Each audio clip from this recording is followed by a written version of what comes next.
Tout le monde dans le restaurant ne voyait qu'un sans-abri. Mais Léa voyait un être humain.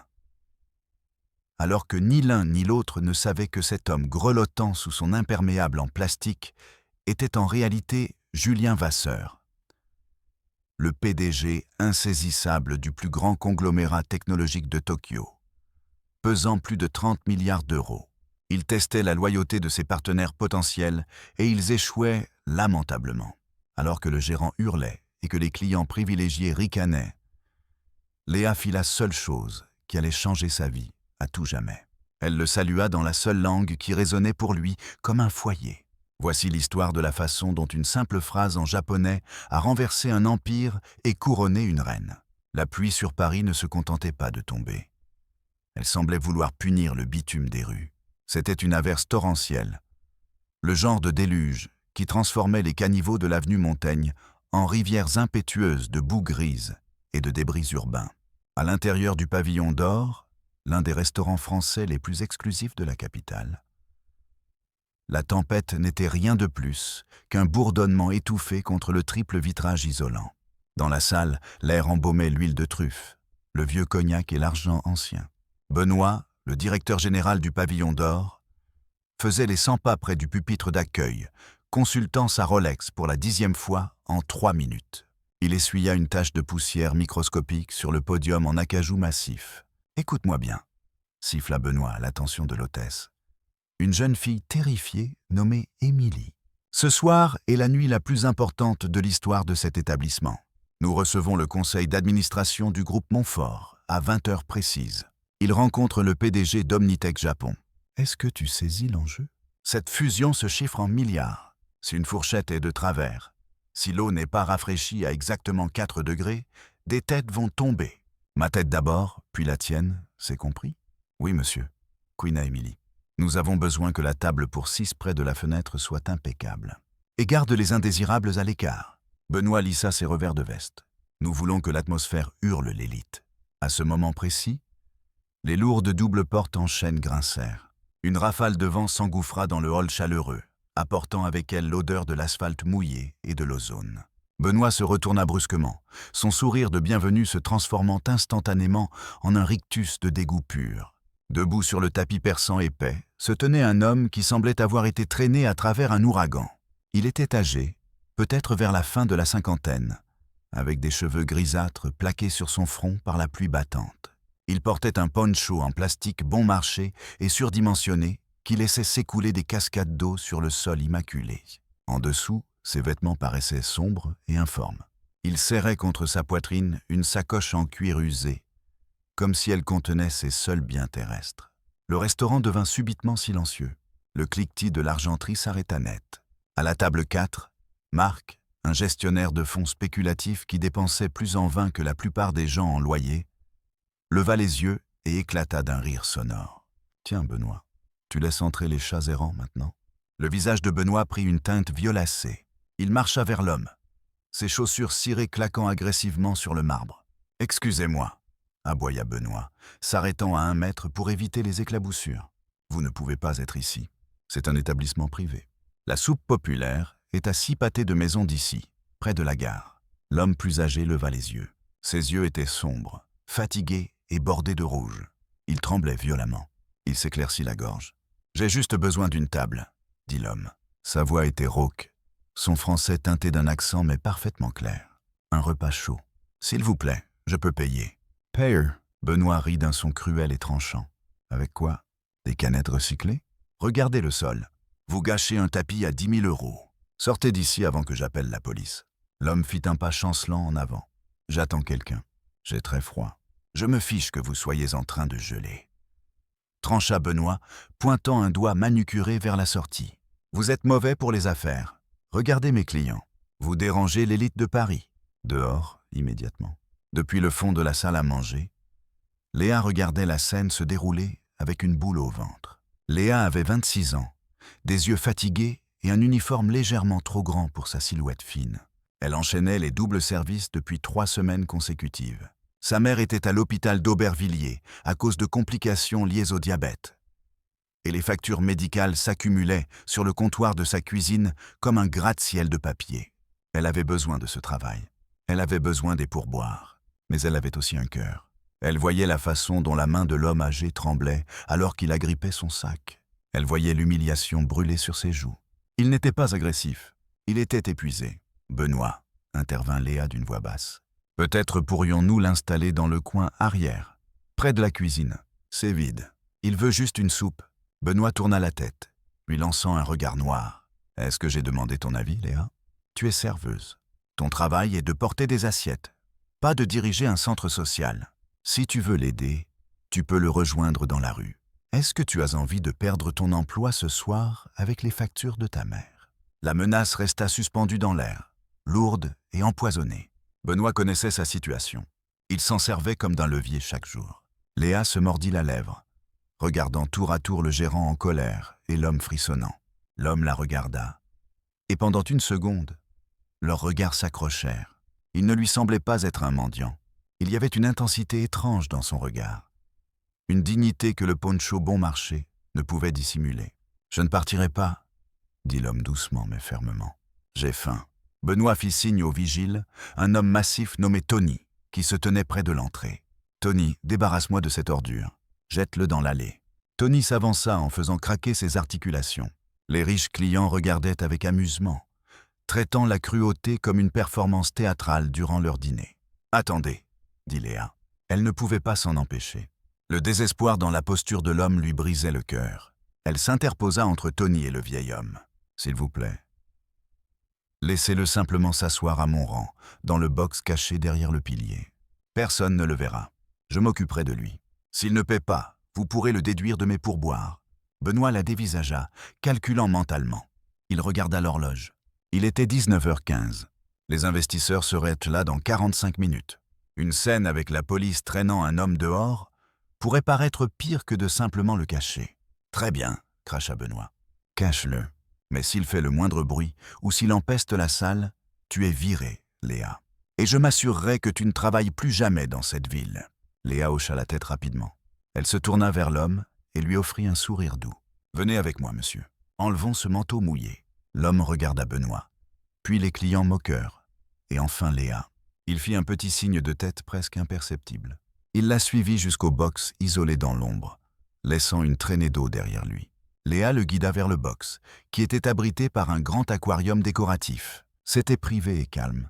Elle attrapa rapidement une pile de serviettes propres. « Tenez, » dit-elle doucement en les lui tendant, « essuyez votre visage.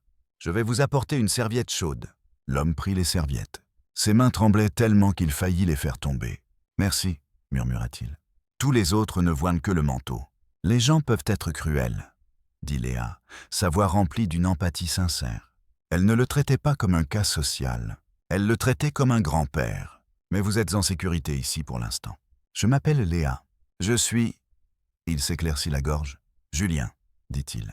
Il hésita sur le nom comme s'il le testait. « Enchanté de vous rencontrer, Julien. Je vais vous apporter du thé chaud de la part de la maison. Cela vous réchauffera plus vite que de l'eau. » Léa se précipita vers le poste de service. Elle prépara une théière du thé Centaure haut de gamme du restaurant. Quelque chose pour lequel Benoît hurlerait s'il le savait.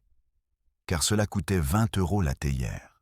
Elle le plaça sur un plateau et revint à la table. Alors qu'elle versait le liquide vert fumant dans une tasse en porcelaine délicate, Julien observait sa technique.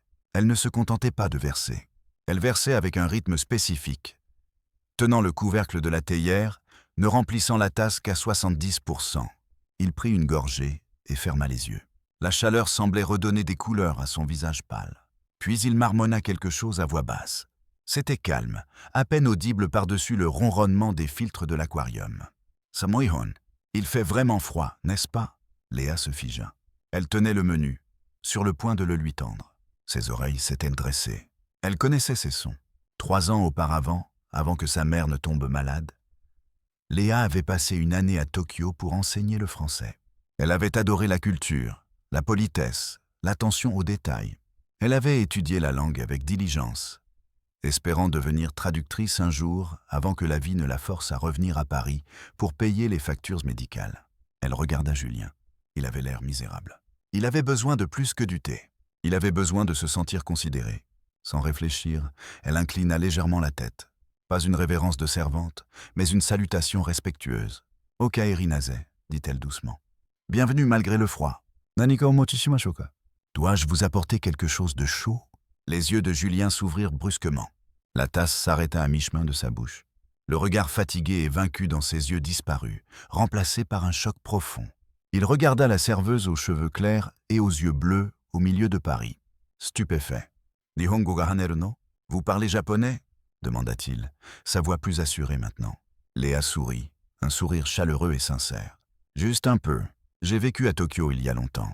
Ce menu est en français, mais nous avons des plats de style japonais. » Pour la première fois depuis son entrée dans le restaurant, les épaules de Julien se relâchèrent. La tension quitta sa mâchoire. Il posa la tasse et la regarda. Il la regarda vraiment. Il vit les poignets élimés de son uniforme, les cernes sous ses yeux, mais aussi la bonté qui émanait d'elle. « Vous n'avez pas idée, » dit Julien, reprenant le français, mais avec un ton plus doux, de ce que cela signifie pour moi, en ce moment, d'entendre ma langue dans un endroit pareil. Il fit un geste vague vers la salle principale, où les rires étaient bruyants et discordants. « C'est une langue magnifique, » dit Léa. « Elle me manque. Je regrette le respect que les gens avaient les uns pour les autres là-bas. Parfois, Paris peut être dur. » Julien répéta amèrement. « Oui. Les gens jugent le livre par sa couverture. Ils voient un manteau mouillé. Ils voient des déchets. » Il marqua une pause. « Dites-moi, Léa, pourquoi m'avez-vous aidé ? Votre gérant, cet homme, Benoît, il vous a menacé. » Léa soupira, vérifiant par-dessus son épaule que Benoît ne regardait pas. « Mon gérant pense que l'argent est la seule chose qui compte. Mais ma mère m'a toujours appris qu'on ne sait jamais qui est quelqu'un ou ce qu'il traverse. » De plus, elle hésita. « Je sais ce que c'est que de se sentir invisible, de travailler dur et de voir les gens passer à travers vous. » Julien étudia son visage. « Vous travaillez dur ce soir. Double service, admit-elle. Et demain aussi. Mais bon, je ne devrais pas importuner un client avec mes problèmes. Que puis-je vous apporter à manger ? Le bar glacé au miso est cher, mais je peux le passer comme une commande d'erreur, pour que vous n'ayez pas à payer le prix fort. » Julien sourit. « Vous voleriez pour moi ? Vous risqueriez votre emploi ? » « Ce n'est pas du vol, » chuchota Léa d'un air conspirateur. « Le chef me doit une faveur. Et honnêtement, personne ne devrait avoir faim dans un endroit où les gens jettent des steaks à 100 €. Julien regarda son thé. Un sourire étrange se dessina sur ses lèvres. C'était le sourire d'un homme qui venait de trouver un diamant dans un tas de charbon. « Je paierai pour le bar, » dit Julien fermement. « Le prix total. » Et Léa, oui. « Masu arigatou gozaimasu. »« Do itashimashite » répondit-elle instinctivement. Elle se tourna pour se diriger vers la cuisine, ressentant une chaleur étrange dans sa poitrine. Elle ne savait pas pourquoi, mais elle se sentait liée à ce vieil homme. Mais elle n'avait aucune idée qu'à la table près de la fenêtre, les VIP devenaient impatients et que Benoît cherchait un bouc émissaire. Pendant que Léa passait la commande de Julien, l'atmosphère dans la salle principale changeait. L'horloge sonna 19h45. Les invités importants du groupe Montfort étaient arrivés tôt. Ils étaient 3. À leur tête se trouvait Victor Montfort, un homme qui portait des costumes coûtant plus cher que le salaire annuel de Léa. Il était bruyant, abrasif et actuellement très mécontent. Benoît gravitait autour de leur table, comme un papillon de nuit nerveux autour d'une flamme. « Monsieur Montfort, si ravi que vous ayez pu venir. » Benoît s'inclina, versant de l'eau pétillante. « Nous avons préparé l'alcôve privée pour votre réunion avec monsieur Vasseur d'Omnitech. Nous l'attendons à 20h pile. » Victor Montfort agita la main d'un air dédaigneux. « Je me moque de l'alcôve, Benoît. Je me soucie du service. Et en ce moment, je vois un clochard assis dans le box du coin. Quel genre d'établissement dirigez-vous » Benoît pâlit. Il avait espéré que le pilier cacherait Julien. « Ah oui, toutes mes excuses, monsieur Montfort. C'était un malentendu charitable. Il part sous peu. Il a l'air de puer. » Ricana Victor, bien qu'il soit à 10 mètres et ne puisse rien sentir. « Cela me coupe l'appétit. Et où est notre serveuse ? Cela fait 4 minutes que nous sommes assis et pas de carte des vins. » Léa. Benoît claqua des doigts bruyamment à travers la pièce. Léa, qui sortait de la cuisine avec une corbeille de pain pour Julien, se figea. Elle se précipita vers la table VIP. « Bonsoir, messieurs. Toutes mes excuses pour l'attente. Moins de paroles, plus de service, » dit Victor sans même la regarder. « Apportez-nous le Château Margaux 82 et apportez-moi une lingette humide. J'ai touché le menu et il me semble collant. » Ce n'était pas collant, c'était du cuir. Mais Léa hocha la tête. Tout de suite, monsieur. Alors qu'elle se précipitait vers le bar, elle passa devant le box de Julien. Il observait l'interaction avec des yeux plissés. Sa posture avait changé. Il n'était plus voûté. Il se tenait plus droit, observant tout avec la précision acérée d'un faucon. Quand Léa revint avec le vin, elle le versa avec précaution. Mais alors qu'elle tendait le bras pour placer un verre pour l'associé de Victor, Marc, l'homme qui avait ri plus tôt, il déplaça soudainement son coude. Crash! Le verre à vin bascula, éclaboussant le liquide rouge sur la nappe blanche et quelques gouttes sur la manche de Marc. La salle devint un silence de mort. « Espèce d'idiote maladroite !» hurla Marc en bondissant. « Regardez ce que vous avez fait. C'est une chemise sur mesure. »« Je ne l'ai pas fait, » balbutia Léa. « Vous avez bougé votre bras. »« Vous êtes en train de m'accuser » cria Marc. « Benoît, viens ici immédiatement. » Benoît se matérialisa instantanément. Il regarda la tâche, puis Léa. Son visage était un masque de fureur. C'était son cauchemar. Le contrat Montfort était le billet du restaurant pour un contrat de franchise. Et sa serveuse venait de renverser du vin sur le vice-président. « Léa, siffla Benoît, prends une serviette maintenant. » Ce n'était pas sa faute. Une voix coupa l'attention. Tout le monde se retourna. Julien se tenait debout dans son box. Il avait retiré le poncho en plastique. En dessous, il portait un costume noir simple, légèrement froissé. Ce n'était pas luxueux, mais c'était propre. Il marcha vers le centre de la pièce. « J'ai tout vu, » dit Julien, sa voix portant une autorité surprenante. Le monsieur a déplacé son bras intentionnellement pour vérifier sa montre. La serveuse était parfaitement immobile. Marc rit, un son de pure incrédulité. Le clochard parle. « Benoît, pourquoi l'ordure parle-t-elle aux clients ?»« Monsieur, s'il vous plaît, rasseyez-vous, » avertit Benoît à l'attention de Julien, transpirant abondamment. « Cela ne vous regarde pas. Cela me regarde quand je vois une injustice, » dit Julien calmement. Il regarda Léa, qui tremblait en tenant une serviette. « Léa, ne t'excuse pas. Tu n'as rien fait de mal. » Victor Montfort se leva lentement. C'était un homme imposant, habitué à intimider les gens. Il regarda Julien avec des yeux froids et sans vie. « Écoute-moi bien, vieil homme. Je ne sais pas comment tu as gratté assez de pièces pour t'acheter une soupe dans un endroit comme celui-ci. Mais tu n'es pas à ta place. Je pourrais acheter cet immeuble et le transformer en parking. Reste assis et tais-toi, ou je te fais arrêter pour harcèlement. » Julien ne tressaillit pas. Il ne cligna pas des yeux. Il fixe simplement Victor. « Vous accordez beaucoup de valeur à l'argent, monsieur Montfort, mais vous semblez manquer de politesse élémentaire. Sortez-le d'ici !» cria Victor à l'adresse de Benoît. « Sortez-le et virez cette serveuse, ou le contrat est annulé. Nous n'allons pas attendre Omnitech dans un zoo. » Benoît se tourna vers Léa. « Tu l'as entendu. Range tes affaires. C'est fini. Pars et emmène ton ami sans abri avec toi. » Léa sentit les larmes lui piquer les yeux. Les factures médicales, le loyer, les médicaments de sa mère, tout défilait devant ses yeux. Elle avait tout perdu à cause d'un verre de vin renversé qui n'était pas de sa faute. « Benoît, s'il vous plaît, » supplia-t-elle. « J'ai besoin de ce service. »« Tahor » hurla Benoît. Julien s'avança et posa doucement une main sur l'épaule de Léa. « Tout va bien, Léa, » dit-il doucement en japonais. « Daijoubu desu. » Puis il se tourna vers Benoît. « Elle ne va nulle part. Mais vous devriez peut-être vérifier la porte d'entrée. »« Pourquoi ?» cracha Benoît. « C'est le camion poubelle qui vient te chercher ?»« Non, » dit Julien, consultant sa montre en plastique bon marché. « Mes assistants sont ici. Il est 20 heures. » Comme sur un signal, les doubles portes s'ouvrirent de nouveau. Mais cette fois, ce n'était pas le vent. 6 hommes en costumes sombres impeccables entrèrent. Ils se déplaçaient avec une précision militaire. Ils portaient des oreillettes. Ils ne regardèrent pas les clients. Ils scannèrent la salle à la recherche de menaces. Le restaurant tomba dans un silence confus. L'un des hommes, un grand japonais avec des lunettes argentées, marcha droit vers Julien. Il ignora Benoît. Il ignora Victor. Il fit une profonde révérence à 90 degrés, signe d'un respect absolu. « Shachu, matasete moshibake arimasen » dit l'assistant. « Président, désolé de vous avoir fait attendre. Les documents pour la fusion Montfort sont-ils arrivés ?» Julien regarda son assistant puis tourna lentement son regard vers Benoît et Victor. Le silence dans la pièce était si lourd qu'il semblait pouvoir briser des os. « Non » dit Julien dans un français parfait et cristallin, abandonnant la voix rauque qu'il avait utilisée plus tôt. « Les documents ne seront pas nécessaires. Mais je crois que M. Montfort était juste en train de me dire de me taire. » Le silence dans le pavillon d'or s'étira jusqu'à devenir douloureux. Le seul son était le doux tambourinement de la pluie contre les vitres et la respiration lourde de Victor Montfort.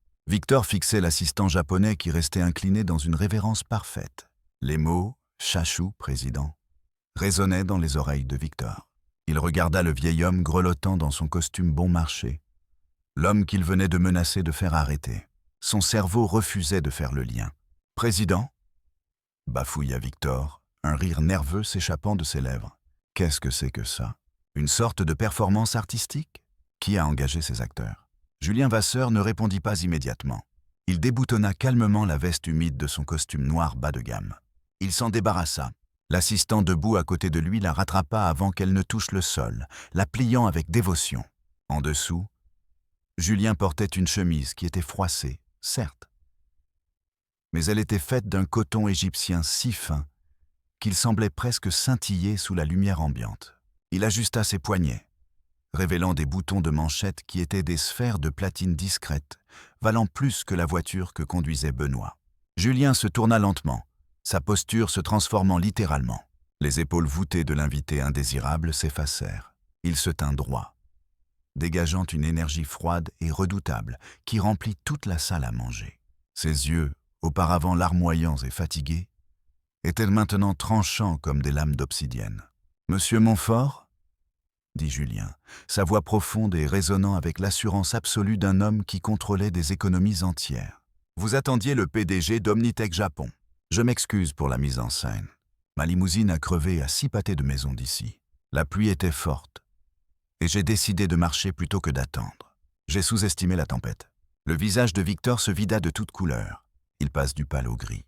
Sa bouche s'ouvrait et se fermait comme celle d'un poisson hors de l'eau. « Vous êtes Julien Vasseur ?» murmura Victor. « Je le suis ?» confirma Julien.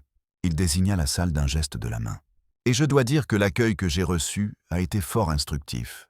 La réalisation frappa la pièce comme un coup physique. Les autres dîneurs, l'élite fortunée qui avait ri du chat errant, trouvèrent soudainement leurs chaussures très intéressantes. Marc, le gestionnaire de fonds spéculatif qui avait renversé le vin exprès, sembla se recroqueviller sur sa chaise, essayant désespérément de devenir invisible. Mais personne n'était plus terrifié que Benoît. Benoît sentit le sang quitter sa tête. Ses genoux fléchirent réellement, et il dut attraper le dossier d'une chaise pour rester debout. Il regarda Léa, qui était toujours là, tenant la serviette sale, des larmes séchant sur ses joues. Il se souvint du venin dans sa voix quand il l'avait virée 30 secondes plus tôt. Il venait de licencier la seule personne dans le restaurant que l'homme aux 30 milliards d'euros appréciait réellement. Benoît essaya de sauver la situation. Il se précipita vers l'avant, la voix chevrotante. « Monsieur Vasseur, oh mon Dieu, monsieur, si seulement nous avions su. C'est un terrible malentendu. Le poncho, la pluie. Nous avons un code vestimentaire strict, vous comprenez? Nous recevons toutes sortes d'individus de la rue. S'il vous plaît, laissez-moi vous escorter vers l'alcôve privée. Nous avons du champagne au frais, le meilleur. » Julien leva une main. Benoît s'arrêta instantanément, comme s'il avait percuté un mur de briques. « Un code vestimentaire ?» répéta Julien pensivement. Il regarda sa chemise froissée. « Oui, je suppose que je n'avais pas l'air d'un milliardaire. Dites-moi, Benoît, est-ce la politique de l'établissement de menacer des hommes âgés d'une intervention policière parce que leur manteau est mouillé? Non, bien sûr que non, monsieur. J'étais stressé par l'arrivée des VIP, bafouilla Benoît, transpirant à travers son costume coûteux. Et est-ce la politique de l'établissement? Continua Julien, sa voix tombant dans un murmure dangereux. De licencier une employée pour avoir fait preuve de décence humaine élémentaire? Est-ce la politique de blâmer une serveuse quand un client maladroit et arrogant renverse son propre vin? Le regard de Julien se déplaça vers Marc à la table 4. Marc devint rouge vif et détourna les yeux. Léa était figée. Elle s'éclaircit la gorge. Elle regardait alternativement Benoît et l'homme à qui elle avait donné du thé. Elle n'arrivait pas à traiter le changement de situation. Cette figure de grand-père calme et grelottante était l'un des hommes les plus puissants au monde. Cela ressemblait à un rêve très étrange et intense. « Léa !» dit Julien, son ton s'adoucissant instantanément lorsqu'il s'adressa à elle. Elle sursauta légèrement. « Oui, monsieur. Vous n'êtes pas licencié, dit-il fermement. » Il regarda Benoît. « Elle est la seule personne compétente dans tout cet établissement. Si elle part, je pars. » Benoît hocha la tête frénétiquement comme un pantin. « Oui, bien sûr. Léa reste. Absolument. Léa, apporte à monsieur Vasseur de l'eau fraîche. La marque de luxe en bouteille. Dépêche-toi. » Léa ne bougea pas. Elle fixait simplement Julien. « Vous êtes vraiment lui. Julien lui adressa un petit sourire sincère, le même qu'il lui avait donné lorsqu'elle avait parlé japonais. I saw this, Léa-san. Oui, c'est bien cela, Léa. Puis le sourire disparut, alors qu'il se tournait vers Victor Montfort. Le loup était de retour. Victor Montfort était un homme habitué à acheter sa sortie d'affaires. Il se ressaisit, lissa sa cravate et afficha son meilleur sourire de salle de conseil, bien qu'il semblât assez fragile pour se briser. « Julien, s'il vous plaît. » Victor enjamba le vin renversé, tendant une main. « Asseyons-nous. L'alcôve est prête. Nous avons beaucoup à discuter concernant la fusion. Mon comportement de tout à l'heure, c'était le stress de la journée, la pluie, la circulation. Vous savez comment est Paris. J'ai cru que vous étiez un mendiant importunant le personnel. Laissez-moi vous offrir la bouteille la plus chère de la maison, en guise d'excuse. » Julien ne serra pas la main tendue. Il la regarda simplement jusqu'à ce que Victor la baisse maladroitement.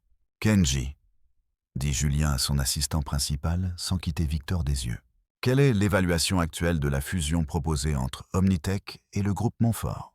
Kenji sortit immédiatement une tablette de sa mallette et tapota l'écran. « Monsieur, l'accord est évalué à environ 4 milliards 200 millions d'euros, sous réserve de l'approbation finale ce soir. »« 4 milliards 200 millions, » répéta Julien. Il regarda enfin Victor dans les yeux. « Dites-moi, Victor, si je n'avais pas révélé qui j'étais, si j'étais juste un vieil homme nommé Julien qui avait froid et faim, m'auriez-vous laissé m'asseoir ?» Victor hésita. Mentir à Julien Vasseur était dangereux.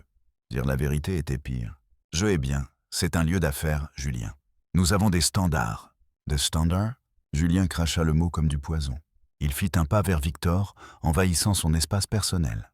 Les 6 gardes de sécurité s'approchèrent également, formant un demi-cercle lâche autour de leur patron. « J'ai grandi pauvre, Victor, » dit Julien, sa voix basse et intense. « J'ai ciré des chaussures dans les gares de Tokyo après la guerre, juste pour acheter du riz pour mes sœurs. Je sais ce que c'est que d'être invisible. J'ai construit mon empire sur un seul principe, le respect. Le respect du produit, le respect du client et le respect du travailleur. » Il pointa un doigt vers la poitrine de Victor. « Au cours de la dernière heure, je me suis assis dans ce box et je vous ai observé. Je vous ai vu réprimander le personnel. J'ai vu votre associé piéger une jeune femme pour sa propre maladresse. J'ai vu la façon dont vous traitiez les gens qui vous servaient comme s'ils étaient des meubles. Et puis vous m'avez regardé, un être humain en détresse, et vous avez vu un déchet. Le restaurant était d'un silence de mort. Même le personnel de cuisine jetait un coup d'œil par les portes battantes, regardant le titan de l'industrie démanteler le client arrogant. Un homme ne se définit pas par la façon dont il traite ses égaux, Victor, continua Julien. Il se définit par la façon dont il traite ceux qui ne peuvent absolument rien pour lui. Ce soir, vous m'avez montré exactement qui vous êtes. Vous êtes petit et vous êtes cruel. » Victor transpirait maintenant, sa façade s'effondrant. « Julien, voyons, c'est juste du business. Ne le prends pas personnellement. La fusion est bonne pour nous deux. Les actionnaires la veulent. » Julien se tourna vers Kenji. « Kenji, l'accord avec le groupe Montfort. »« Oui, chachou. Annule-le. » Victor suffoqua. « Quoi ? Tu ne peux pas. Nous avons des accords de principe. Le marché s'attend à cela. Je viens de le faire, » dit Julien froidement. « Rédige un communiqué de presse immédiatement. Déclare qu'Omnitech se retire des discussions en raison de valeurs d'entreprise incompatibles et d'un manque de leadership éthique au sein du groupe Montfort. Envoie-le aux journaux financiers et aux agences de presse dans l'heure. « Tu vas me ruiner !» hurla Victor, le visage pourpre. « Sais-tu ce que cela va faire à mon cours de bourse demain matin ? Ce sera un bain de sang. »« Peut-être, » dit Julien calmement. « Alors je vous suggère d'apprendre à cirer des chaussures. C'est un travail honnête. » Victor semble sur le point de se jeter sur Julien, mais 2 des gardes de sécurité s'avancèrent, bloquant son chemin avec une intimidation de marbre.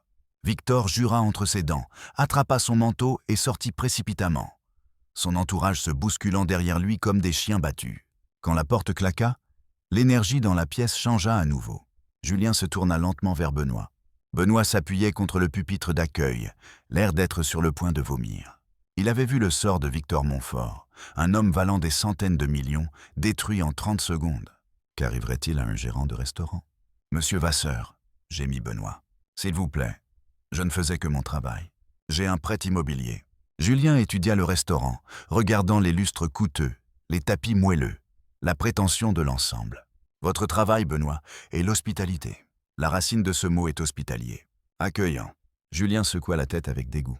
Vous dirigez un magnifique restaurant avec une âme hideuse. Vous choyez les loups et vous jetez les brebis à la rue. Je vais changer, je le jure, supplia Benoît. Oh, les choses vont changer, promit Julien. Il ne leva pas la voix, mais la menace était palpable.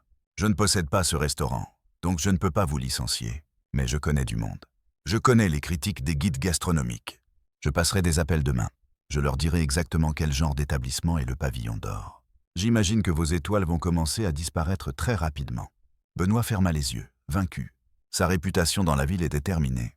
Enfin, Julien se détourna des décombres des égaux masculins et regarda vers l'entrée de la cuisine, où Léa se tenait toujours, serrant son plateau. La colère quitta instantanément le visage de Julien. Il s'approcha d'elle, ses gardes le suivant à une distance respectueuse. Il s'arrêta à 1 mètre et, à la stupeur absolue de tous ceux qui étaient encore dans la salle, le milliardaire s'inclina légèrement devant la serveuse. « Léa, dit-il doucement, je vous dois des excuses. Je vous ai utilisé comme élément d'un test sans votre permission. C'était injuste de mettre votre gagne-pain en péril. Pour cela, je suis sincèrement désolé. » Léa retrouva sa voix. Elle était tremblante. « Un test ? Vous avez organisé cela ? Vous n'aviez pas froid ?» Julien sourit tristement. « Oh, j'avais très froid. Cette marche a été plus longue que prévu. Mais oui, c'était un test. J'avais besoin de savoir quel genre d'homme j'allais fréquenter en affaires. J'avais besoin de les voir quand ils pensaient que personne d'important ne regardait. Ils ont échoué. » Il regarda profondément dans ses yeux bleus fatigués. « Mais vous, Léa San, vous avez réussi avec brio. Vous avez vu un être humain quand tous les autres voyaient une nuisance. Et vous m'avez salué d'une manière qui m'a fait me sentir considéré. C'est un don rare. » Léa ne savait pas quoi dire. Elle était épuisée, confuse et dépassée. « Je vous ai apporté du thé. » Ce n'était pas grand-chose. « C'était tout, » la corrigea Julien. Il mit la main dans la poche intérieure de sa veste de costume froissée et en sortit une petite carte de visite blanche et sobre, avec seulement un numéro de téléphone gravé dessus. Il la lui tendit. « Léa, j'ai l'impression que Benoît va vous rendre la vie très difficile ici dans les jours à venir, même s'il ne vous licencie pas. Je ne veux pas que vous travailliez pour des gens comme lui. » Il pressa la carte dans sa main. « Appelez ce numéro demain matin à 9 h. C'est ma ligne directe de bureau. Kenji répondra. »« Pourquoi ?» demanda Léa déconcertée. « Parce que Léa, » dit Julien en posant sa main sur son épaule un bref instant, « je pense qu'il est temps que vous arrêtiez de servir de la soupe à des gens qui ne le méritent pas. J'ai une proposition pour vous, avec un dernier signe de respect. » Julien Vasseur, entouré de sa phalange de garde, sortit du Pavillon d'Or dans la nuit pluvieuse de Paris, laissant derrière lui un silence stupéfait et un destin changé. Léa ne dormit pas cette nuit-là. L'adrénaline de la rencontre au Pavillon d'Or coulait dans ses veines, mélangée à un cocktail terrifiant d'espoir et de peur. Elle était assise à sa petite table de cuisine écaillée dans son appartement d'Aubervilliers, fixant la carte de visite blanche. Julien Vasseur, PDG, Omnitech. À côté de la carte se trouvait une pile d'enveloppes, avec des tampons rouges. Dernier avis impayé. Action immédiate requise. Son téléphone vibra. C'était un SMS de son propriétaire. Le loyer a 5 jours de retard. Payé d'ici vendredi où j'entame l'expulsion. Léa posa sa tête entre ses mains.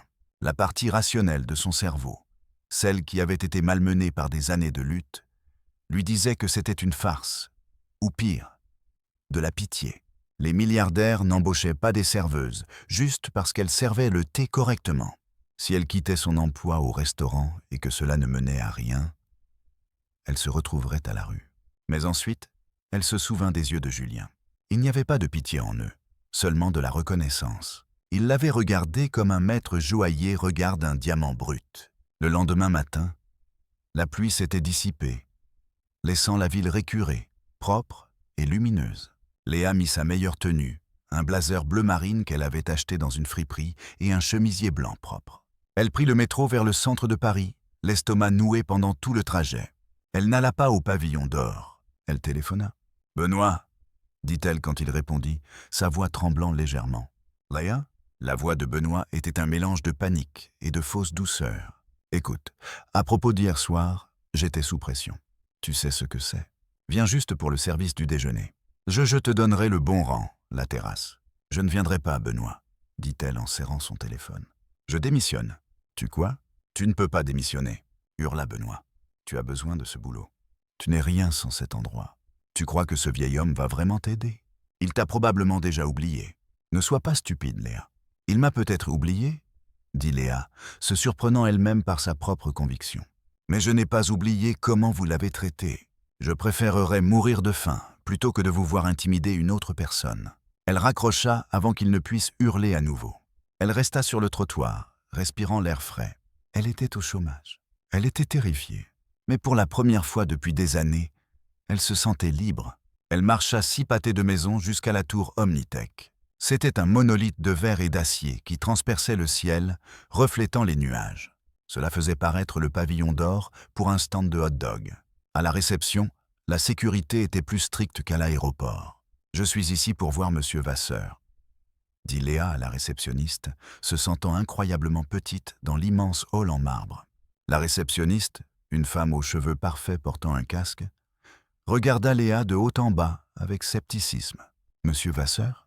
Est-ce qu'il vous connaît? Son emploi du temps est complet jusqu'au mois prochain. Il m'a donné cette carte, » dit Léa, faisant glisser le rectangle blanc sur le granit poli. La réceptionniste la ramassa d'un air ennuyé. Puis elle vit le relief de la gravure. Elle se figea. Elle tapa quelque chose sur son ordinateur, ses yeux s'agrandissant.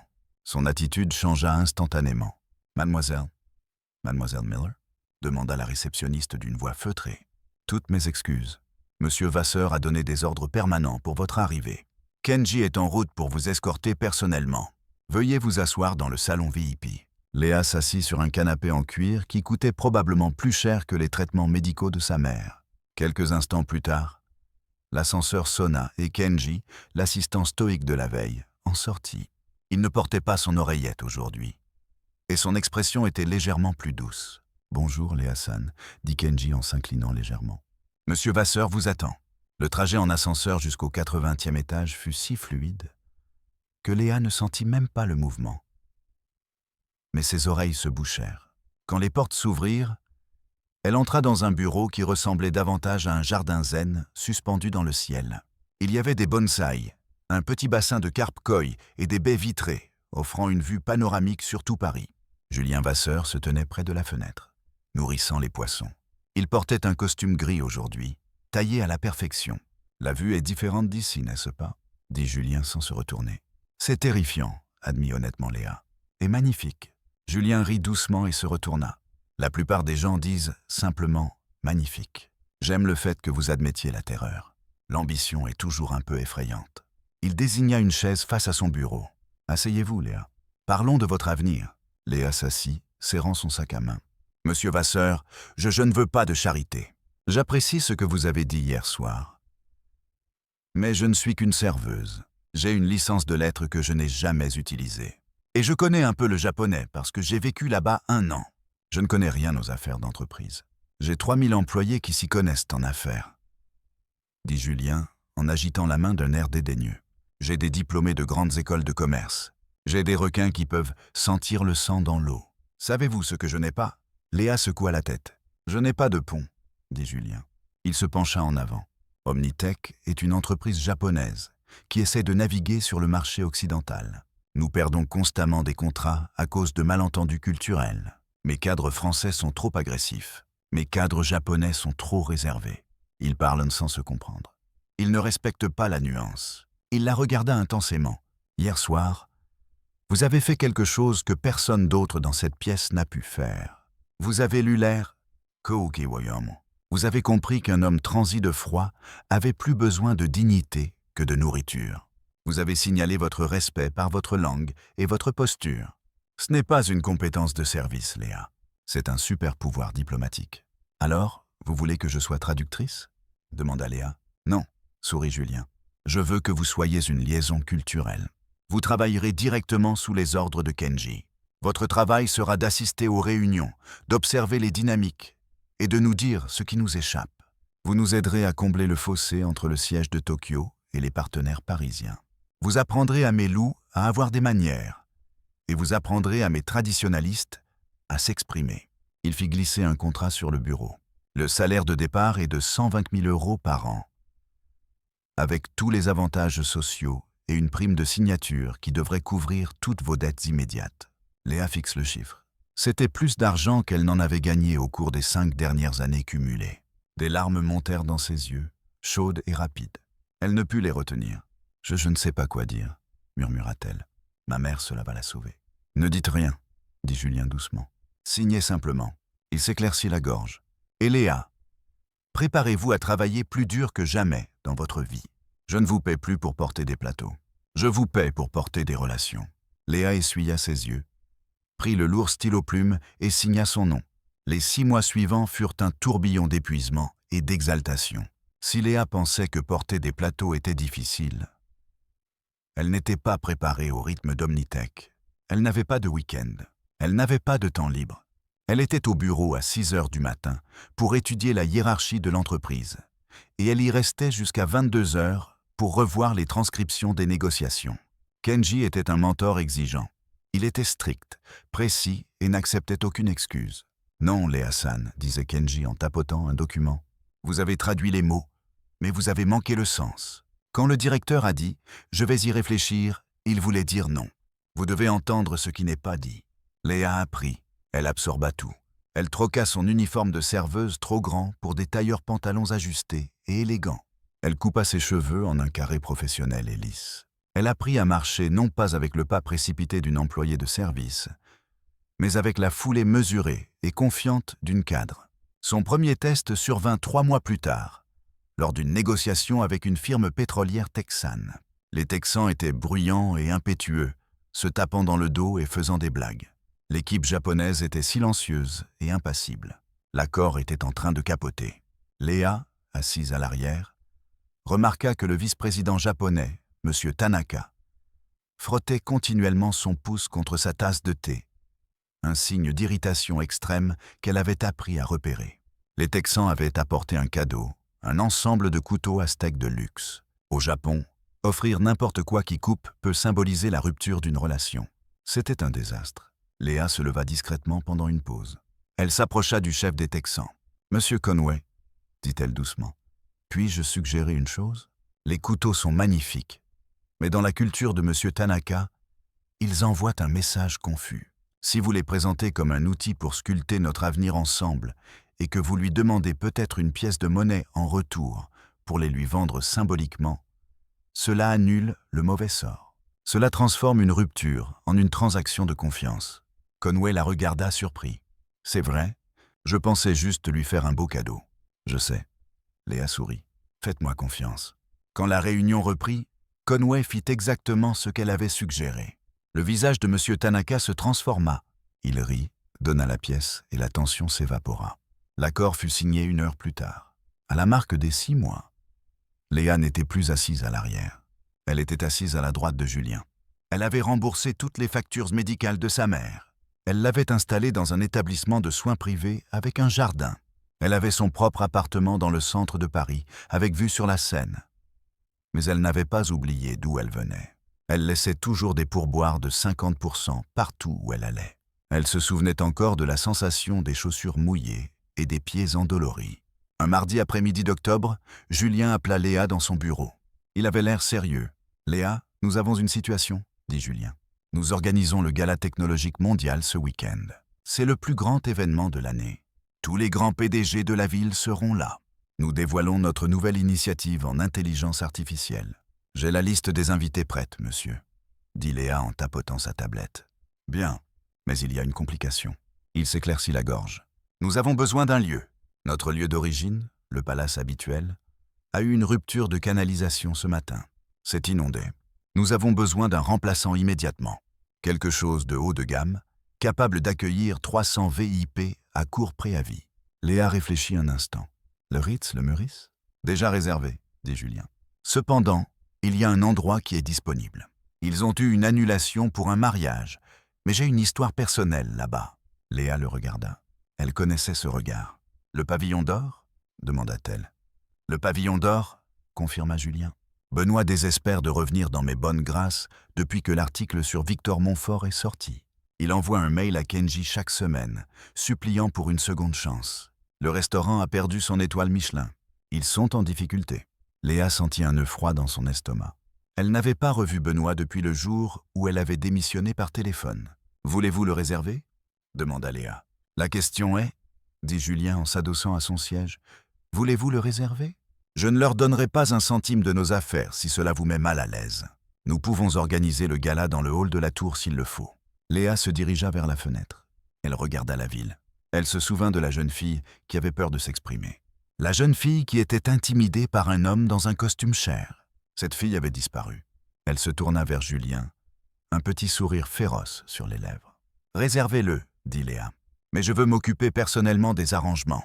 Je pense qu'il est temps que je rende visite à Benoît. » La cloche au-dessus de la porte du pavillon d'or tinta, mais l'atmosphère à l'intérieur était différente de celle dont Léa se souvenait. L'air ne sentait plus l'arrogance.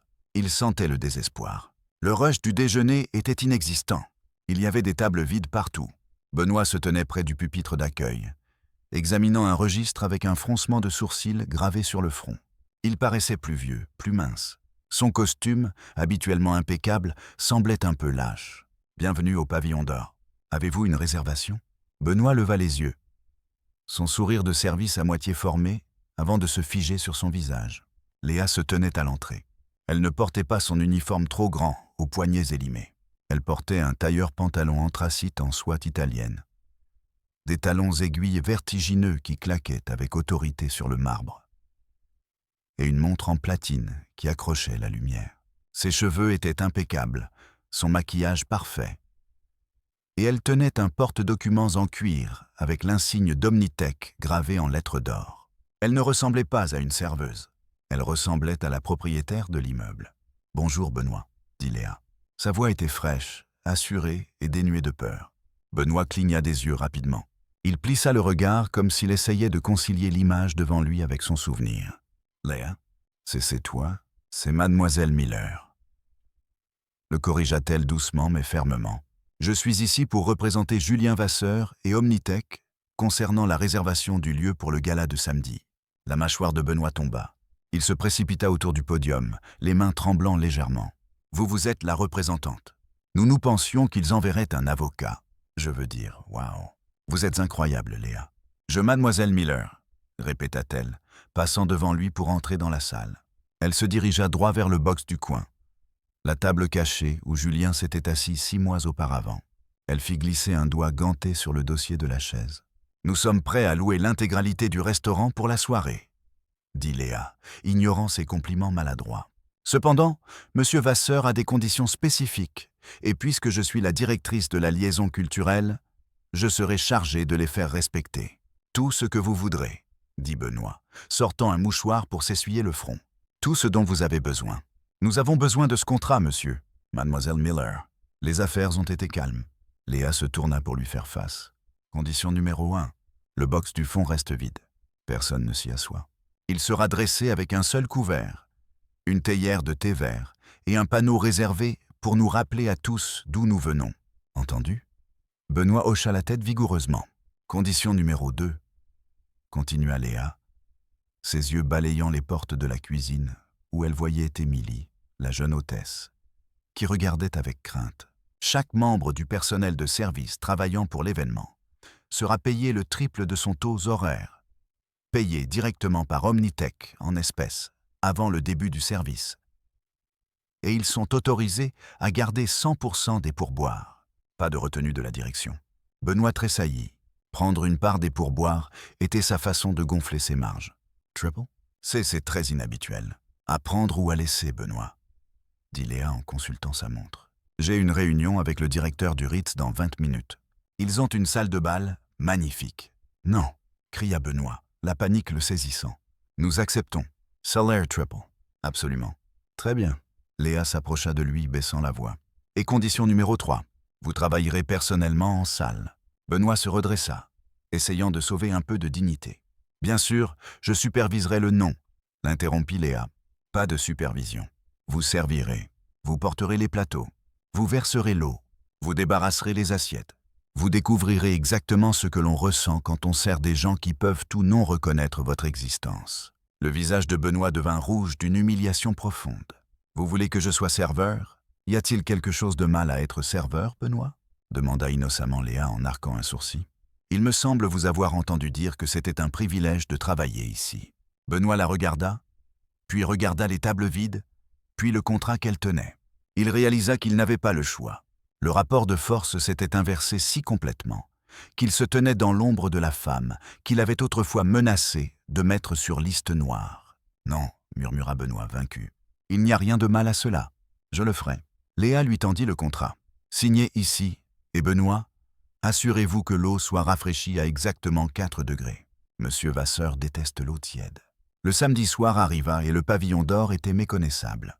La morosité de l'entreprise déclinante était remplacée par l'éclat de l'élite de Paris. Magnats de la technologie, investisseurs et politiciens remplissaient la salle, l'air vibrant de la promesse de millions en jeu. Au centre de tout cela se déplaçait Léa. Elle n'était plus la fille invisible aux poignets élimés. Elle était rayonnante dans sa soie italienne, passant sans effort du français au japonais, alors qu'elle charmait les personnes les plus puissantes de la ville. En contraste frappant, Benoît transpirait. Il se faufilait à travers la foule, équilibrant un lourd plateau de flûte de champagne. Ses pieds le lançaient, son dos le faisait souffrir, et il était invisible. Les invités passaient leurs mains devant lui pour saisir des boissons sans même regarder son visage. Quand un homme claqua des doigts pour demander une serviette, Benoît sentit la brûlure de l'humiliation sur ses joues. Il regarda Léa, dominant la salle, et comprit enfin la réalité qu'il lui avait imposée pendant des années. À 21h, la musique s'estompa. Julien Vasseur tapota une cuillère contre son verre, faisant taire la salle. Distingué invité, la voix de Julien résonna. « Nous sommes ici pour célébrer l'avenir. Mais d'abord, regardez vers le coin. » Un projecteur s'alluma, illuminant le box vide du fond, où une simple théière trônait sur une nappe blanche. Il y a 6 mois, je suis entré dans ce bâtiment transi de froid, trempé et déguisé en homme qui n'avait rien, dit Julien, ses yeux parcourant l'assemblée. J'ai été jugé. J'ai failli être jeté comme un déchet. Benoît, debout dans l'ombre avec un plateau d'assiettes sales, aurait voulu s'enfoncer sous terre. Mais une personne a vu un être humain, continua Julien, sa voix s'adoucissant. Elle m'a offert de la chaleur et m'a salué dans la langue de mon cœur. Elle a prouvé que l'empathie est la force ultime. Mesdames et messieurs, Omnitech prospère aujourd'hui grâce à mon associé, Léa Miller. Les applaudissements furent tonitruants. Léa s'avança, prenant la main de Julien alors que 300 personnes acclamèrent la femme qui nettoyait autrefois leur table. Alors que les applaudissements s'estompaient et que la fête reprenait, Benoît se retrouva directement face à Léa. Il ne pouvait pas la regarder dans les yeux. Sa main tremblait alors qu'il lui présentait le plateau de champagne. Léa aurait pu ricaner. Elle aurait pu rire. Au lieu de cela, elle tendit la main et prit doucement un verre. « Merci, Benoît, » dit-elle. Sa voix était sincère, dénuée de toute malveillance.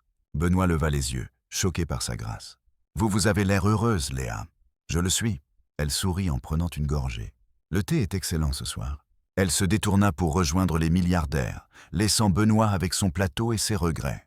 Léa se dirigea vers la fenêtre, regardant la pluie tomber sur Paris. Elle réalisa alors que Julien avait raison. Elle n'avait pas seulement salué un étranger en japonais cette nuit pluvieuse. Elle avait salué son destin. Et quand le destin avait frappé, elle était la seule à avoir ouvert la porte. Ne jugez jamais un livre à sa couverture, car vous ne savez jamais qui est en train d'écrire l'histoire. La gentillesse de Léa ne lui a rien coûté, mais elle lui a tout donné. L'arrogance de Benoît lui a coûté sa dignité, et il a appris à ses dépens que la personne que vous maltraitez aujourd'hui pourrait être celle que vous devrez servir demain. Cette histoire nous rappelle que le vrai pouvoir n'est pas une question d'argent, de costume ou de statut. C'est une question de caractère. Julien Vasseur cherchait un partenaire, mais il a trouvé une héroïne dans un tablier. Qu'auriez-vous fait si un homme sans abri était entré dans votre lieu de travail? L'auriez-vous renvoyé ou lui auriez-vous offert une place? Si cette histoire a touché votre cœur, n'oubliez pas que la bonté finit toujours par revenir vers vous. Chaque geste compte. Chaque parole de respect peut changer une vie. Léa ne savait pas que sa vie basculerait. Elle a simplement agi avec son âme. C'est là que réside la véritable noblesse. Julien Vasseur n'a pas seulement investi dans une entreprise, il a investi dans l'humanité de celle qui n'avait rien d'autre à offrir que sa compassion. Et dans ce monde froid et pluvieux, c'était le trésor le plus précieux de tous. La renaissance de Léa n'était pas seulement financière. Elle était le symbole d'une justice poétique où le cœur l'emporte sur l'orgueil. Aujourd'hui, elle ne porte plus d'assiette, mais elle porte l'espoir de tous ceux qui se sentent invisibles. car au pavillon d'or, une table restera toujours réservée à l'humanité, rappelant à quiconque entre que derrière chaque manteau mouillé peut se cacher un roi, et derrière chaque sourire de serveuse peut se cacher une reine.